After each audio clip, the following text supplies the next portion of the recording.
Assalamualaikum warahmatullahi wabarakatuh. Waalaikumsalam warahmatullahi wabarakatuh. Selamat siang semuanya. Semoga teman-teman yang ada di sini dalam keadaan sehat dan bahagia. Hari ini aku dari kelompok 5. Saya dan rekan-rekan saya akan memulai presentasi, khususnya adalah Mbak Zoy akan memberikan materi yang bermanfaat, yaitu mengenai pragmatik. Mohon teman-teman untuk menyimak baik-baik. Dan sebelumnya perkenalkan, nama saya sendiri sebagai moderator Marwah Indah Cayani dengan NIM akhir 20 dan rekan-rekan saya Yulisa Sri Sharing dengan NIM akhir 19. Saya Nikita Aulia Abdulaziz dengan NIM 13. ya sudah kenal semuanya ya. Baik, saya akan memulai dan teman-teman saya juga siap untuk memulai. Mohon diperhatikan baik-baik.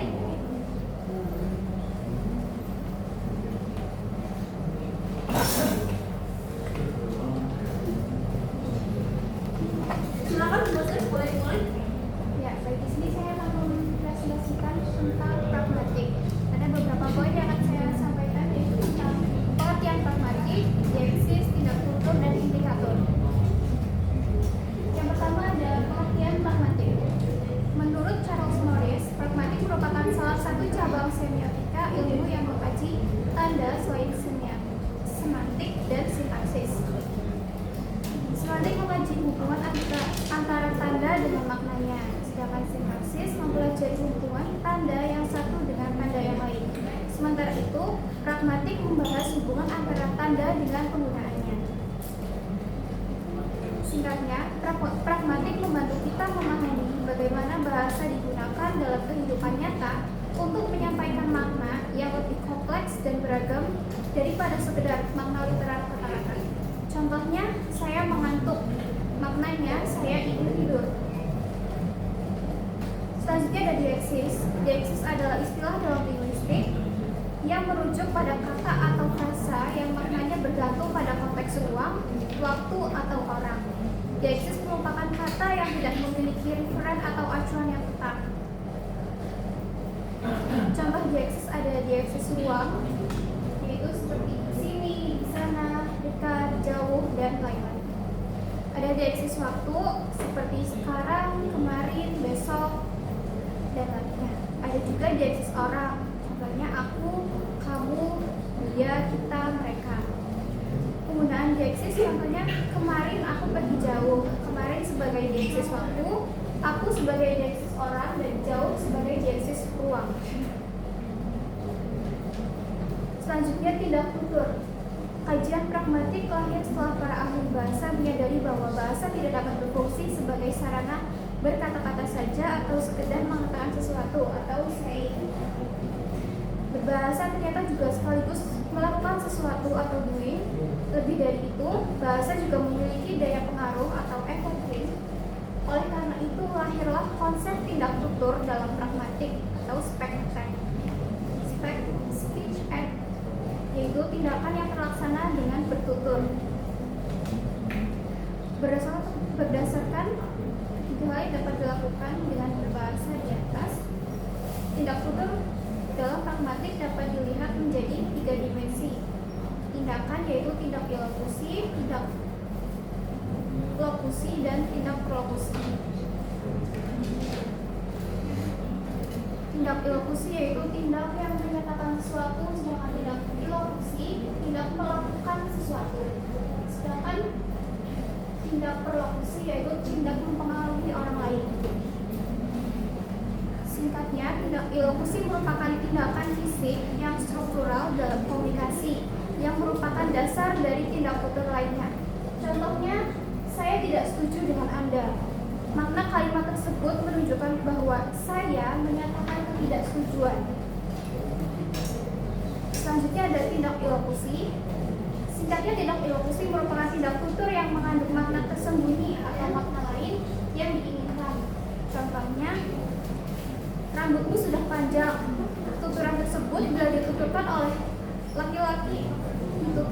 seorang laki-laki kepada pasangannya dimaksudkan untuk menyatakan kekaguman.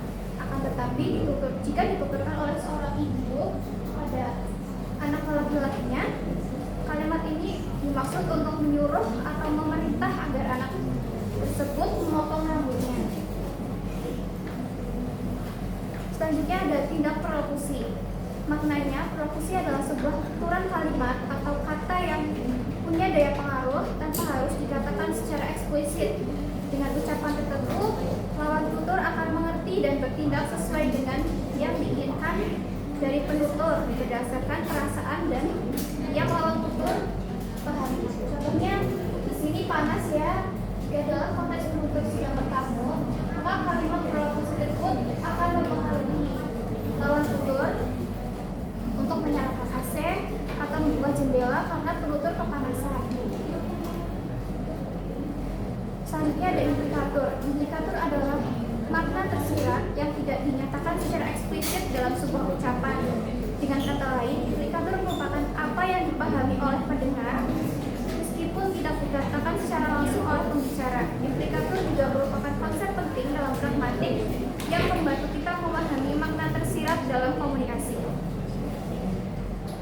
Jenis-jenis implikatur yang pertama ada implikatur percakapan.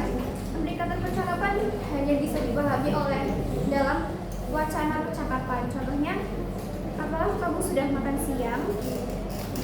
Jika lawan bicara menjawab, aku sedang sibuk, maka jawaban tersebut secara eksplisit tidak menjawab pertanyaan, tetapi secara tersirat menyatakan bahwa dia belum makan siang karena kesibukannya.